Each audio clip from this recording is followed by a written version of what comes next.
fear is that our forests will simply fall into the hands of wealthy investors looking to exploit some very profitable tax loopholes. You don't pay income tax on the profit you make from selling trees. You don't pay capital gains tax on the increase in the value of those trees. And most importantly, you've only got to own a forest for 2 years before you die, and you don't pay any inheritance tax on the estate.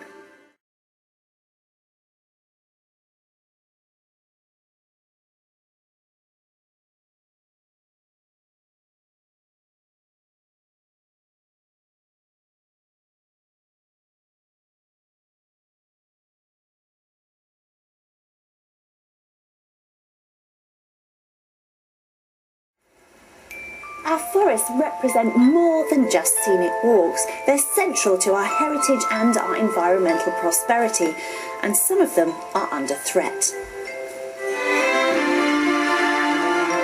In October last year, the government announced plans to sell off around 15% of publicly owned English forest land to private companies and individuals.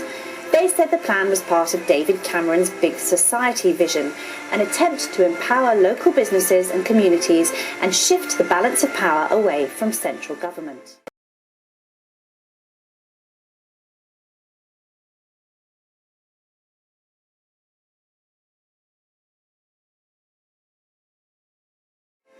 The real reason why they're doing it is trying to raise money to reduce the budget deficit. They say they can save 750 million. I have serious doubts. But in any case, the cost to the nation is horrendous. Why does it matter who owns them? Public forests in Britain are multi-purpose. We grow trees, but we also provide recreation, whereas private forest is dominated by the desire to make a profit.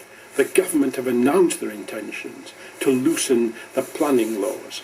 What's going to happen to them? Are they going to be built on? We simply don't know. The fear is that our forests will simply fall into the hands of wealthy investors looking to exploit some very profitable tax loopholes. You don't pay income tax on the profit you make from selling trees. You don't pay capital gains tax on the increase in the value of those trees. And most importantly, you've only got to own a forest for 2 years before you die, and you don't pay any inheritance tax on the estate. The principle of selling off forests is nothing new. Margaret Thatcher and John Major attempted it before abandoning their plans, and the protests have been just as passionate this time around. The nightmare scenario for those protesters is this. Rigwood here in the Lake District was bought by a private investor last year. The car park has since closed and this gate has been put up. For the locals who usually enjoy Rigwood and the other 38 public forests in the Lake District, the government plans are a big concern. If the forest was sold off, I'd just be devastated. There'd be nowhere locally to ride.